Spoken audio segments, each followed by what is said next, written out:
Hi, Christian Harris from MonsterMortgage.ca. I'm here with Nuno Mano. He is the host, one of the hosts of our TV show Hot Property on CP24, Thursdays at 9 o'clock.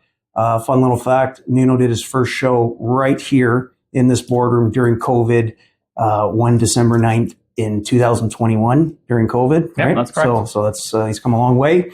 He's now doing the show live in studio every Thursday night. Catch us on CP24.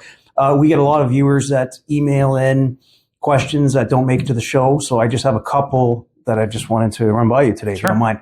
First one was basically a business for self client who said, I don't qualify at a bank because I don't show traditional income. Do I have to go private? Am I going to be paying double digits in rates? And they were a bit scared about it. What can you tell us about the clients that are business for self mainly that don't qualify at the traditional bank? I think the most important thing is, one, pick up the phone, call into Monster Mortgage, because there are options for those type of individuals. There are, one, we can potentially fit it with an aid lending institution, which is always an option. That's primarily where we always try and go. But there are other options on the B side where you have rates under 5%, which are very competitive, where lending institutions don't look at the traditional incomes like the T1 generals or the NOAs. They'll look at what you have in terms of bank statements, and they'll look at the income that you're actually being deposited, and they'll essentially be able to use that to give you a better qualification and essentially allow you to qualify for more. So the client who said, am I going to be paying 10 to 12%? That's not true. No, you're probably looking at a rate under 5%. Yeah, so that's pretty much on par with the bank rates. Okay, thank you. Second question we had was, it was with respect to the cost of living nowadays. We all feel that pinch. I'm looking to potentially refinance. Should I do it? I'm scared to do it. Feel like I'm going backwards. Any advice you can give to someone right now in these times who are looking to maybe tap into some of the equity of their home, do a refinance, reshuffle, just to help with whether it's bills or just everyday life?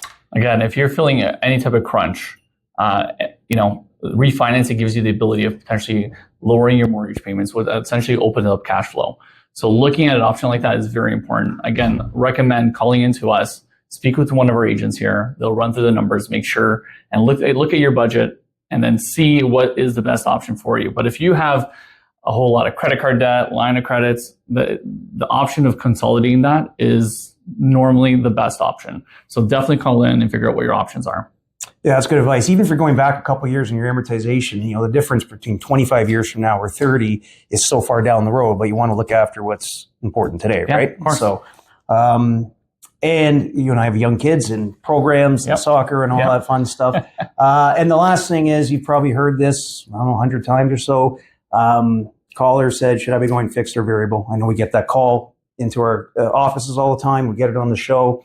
What advice can our expert give? What do you give your clients? We're in very uncertain times, which makes it a little bit more difficult to predict. But based on where I think things are going to go, I think going variable right now would be the best option. And what I tell clients right now is we're not looking at the long term. We're looking pretty much at the short term. And the benefit of the variable rate is it allows you to lock into a fixed rate later on. So even if you look at doing the variable rate for the next 6 to 1 year, I think the option you'll have after that will be much better to lock into. So even if you're the type of person who wants to go fixed, I would highly recommend trying to at least look into the option variable, because the ability of locking later will likely save you some money. Okay. Thank you very much, Nuno. As always, thank you for coming into our office today to speak to our clients. And again, if you want to catch Nuno, Thursdays, 9 o'clock, CP24, Hot Property. Please do. Thank you. Thanks.